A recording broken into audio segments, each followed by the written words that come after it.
Oleh karena itu, tema khutbah kita pada hari ini adalah sunnah-sunnah di awal bulan Zulhijjah. Sebagai hamba Allah, persiapan kita untuk menyambut Hari Raya Idul Adha.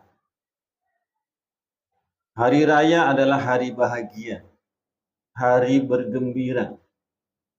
Dan orang yang beriman itu bahagia dan gembira ketika mampu dan sanggup menyempurnakan melaksanakan perintah Allah. Kita berhari raya Idul Fitri karena kita telah sempurna menunaikan ibadah puasa sebulan penuh. Bagaimana dengan Idul Adha? Tentu kita akan menunaikan semua perintah Allah, baik yang wajib maupun yang sunnah, secara sempurna. Sehingga di hari Idul Adha nanti betul-betul kita bahagia, betul-betul kita gembira.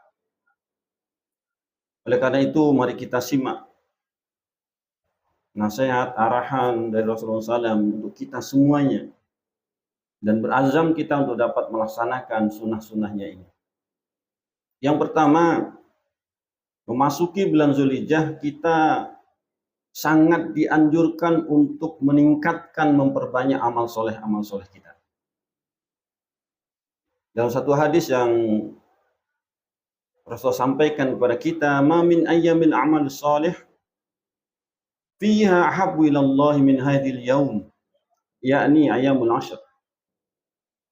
Qalu ya Rasulullah, walal jihadin fi sabilillah. Qala, walal jihadin fi sabilillah illa rajulun kharaja bi nafsihi wa malihi falam yarji min dzalika bi syai'in. Rawahu al-Bukhari. Tidak ada hari di mana amal soleh saat itu lebih dicintai Allah daripada hari-hari ini, yakni 10 hari pertama bulan Zulhijjah. Para sahabat bertanya, "Wahai Rasulullah, tidak juga jihad fisabilillah?" Rasulullah menjawab, "Tidak juga jihad fisabilillah, kecuali orang yang keluar jihad fisabilillah dengan jiwa dan hartanya, kemudian dia tidak kembali dengan sesuatu apapun kecuali namanya." Masya Allah. Ini motivasi keutamaan yang Rasulullah sampaikan kepada kita. Bahwa amal soleh di awal bulan Zulhijjah itu nilainya setara dengan jihad fisabilillah. Amal soleh apa? Semua amal soleh. Mulai dari yang wajib, sholat 5 waktu kita usahakan sedemikian rupa di awal waktu berjamaah di masjid. Kita tambah dengan sholat-sholat sunat lainnya, qobliyah, ba'diyah, tahajud, duha, dan sebagainya.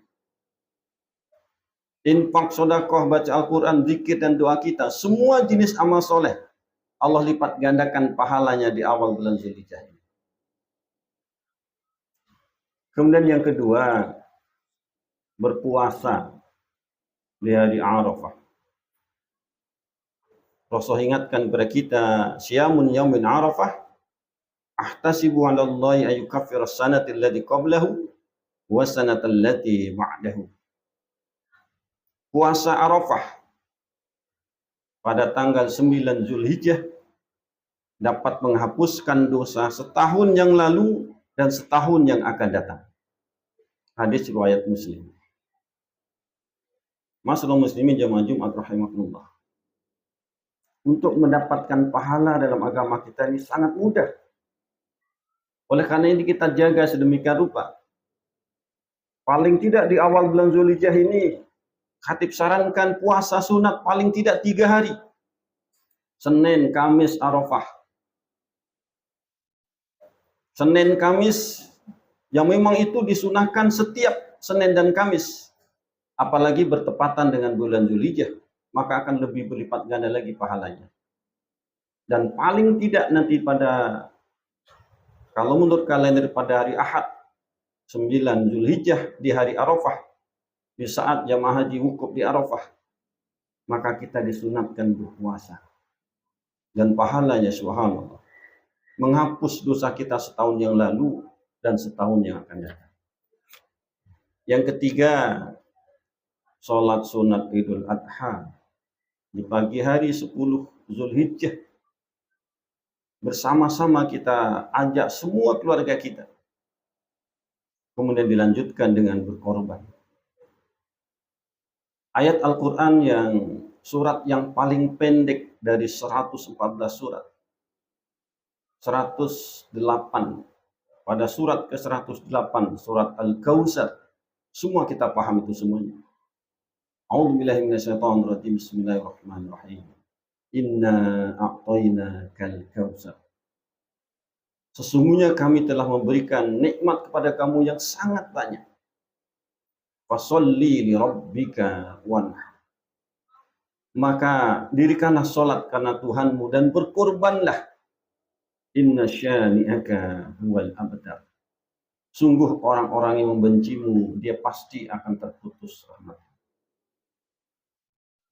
Hadis Rasulullah SAW dari Aisyah radhiyallahu anha, ma'amil Adam min amal yaumil nahar ahabba ila Allah min ihraqid dam. Innaha lata'tiya yaumil qiyamah bikuruniha wa ash'ariha wa atlafiha wa anna ad-dama la yaqa'a min Allah bima kan qabla an yaqa'a min al-ard fatibu biha nafsan.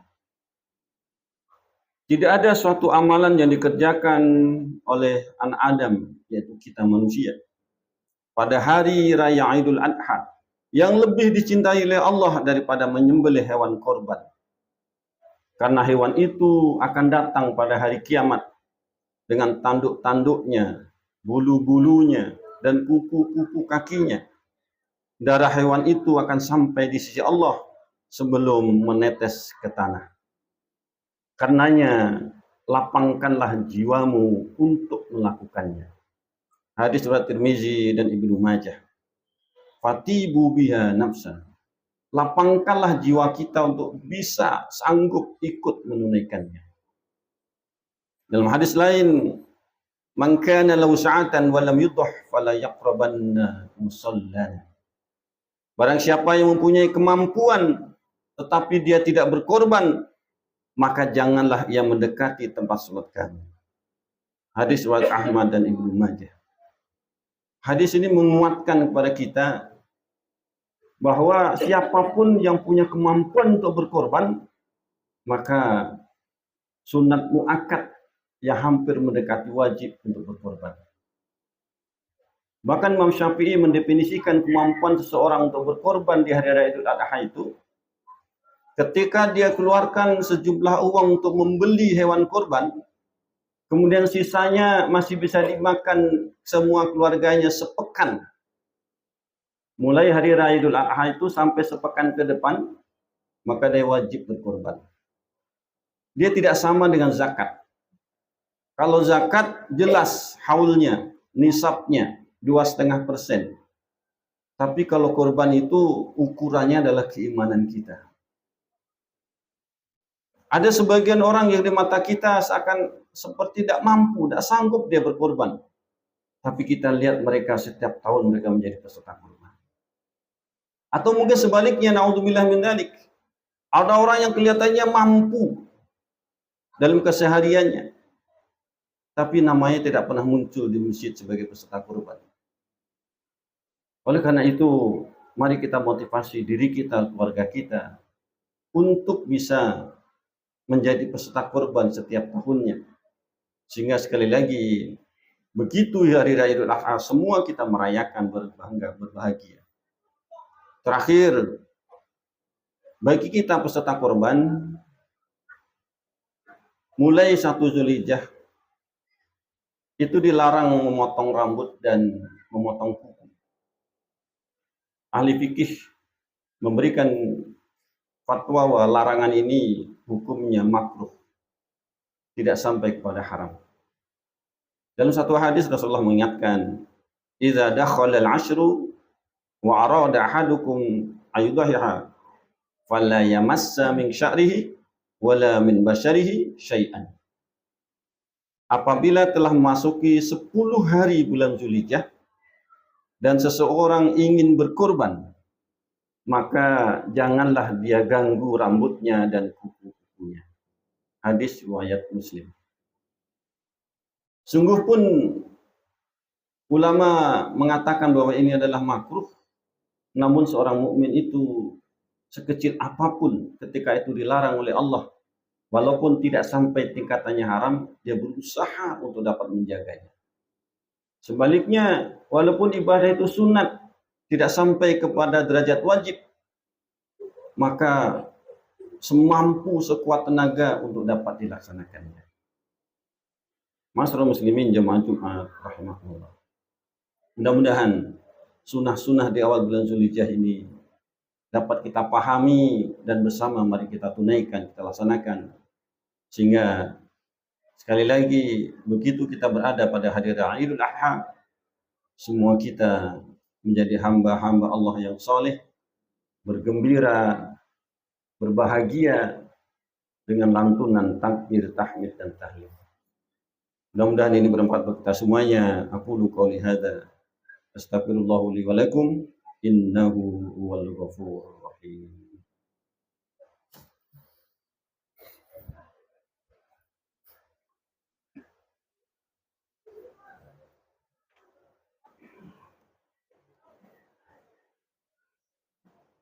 Alhamdulillahilladzi hamdan katsiran kama amara. Asyhadu an la ilaha illallah wahdahu la syarika lah. Wa asyhadu anna Muhammadan abduhu wa rasuluhu la nabiyya ba'dah. Allahumma shalli wa sallim wa barik ala Muhammad wa ala alihi wa sahbihi ajma'in. Amma ba'du fa ya ayyuhal hadirun rahimakumullah. Usikum wa iyaya bitaqwallah. Faqad fazal muttaqun. Ittaqullaha haqqa tuqatih wa la tamutunna illa wa antum muslimun. Faqala Allah Ta'ala fil Qur'anil Karim. A'udzu billahi minasyaitonir rajim. Bismillahirrahmanirrahim. Wa likulli ummatin ja'alna mansakan liyadhkuru ismallaha 'ala ma razaqahum min bahimatil an'am fa ilahukum ilahun wahid falahu aslimu wa basyiril mukhbitin. Dan bagi setiap umat telah kami syariatkan penyembelihan kurban agar mereka menyebut nama Allah atas rezeki yang dikaruniakan Allah kepada mereka berupa hewan ternak. Maka Tuhanmu ialah Tuhan yang Maha Esa. Karena itu berserah dirilah kamu kepadanya dan sampaikanlah kabar gembira kepada orang-orang yang tunduk patuh kepada Allah. Al-Quran surah Al-Hajj ayat 34. Innallaha wa malaikatahu yusholluna 'alan nabi ya ayyuhalladzina amanu shallu 'alaihi wa sallimu taslima. Allahumma shalli 'ala Muhammad wa 'ala ali Muhammad kama shallaita 'ala Ibrahim wa 'ala ali Ibrahim wa barik 'ala Muhammad wa 'ala ali Muhammad kama barakta 'ala Ibrahim wa 'ala ali Ibrahim fil 'alamin innaka Hamidum Majid.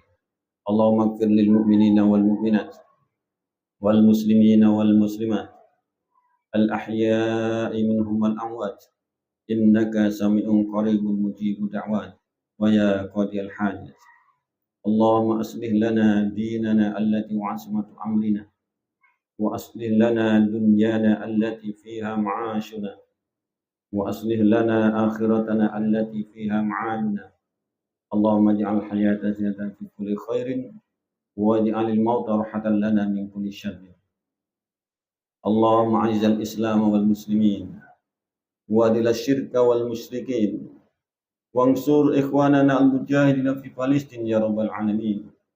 Rabbana taqabbal minna innaka antas samiul alim wa tub 'alayya ya Allah innaka antat tawwabur rahim. Rabbana atina fid dunya hasanatan wa fil akhirati hasanatan wa qina 'adzabannar. Ibadallah, innallaha ya'muru bil 'adli wal ihsan wa ita'i dzil qurba wa yanha 'anil fahsya'i wal munkari wa baghi ya'idzukum la'allakum tadhakkarun wa la dzikrullahi akbar. Aqimussalah.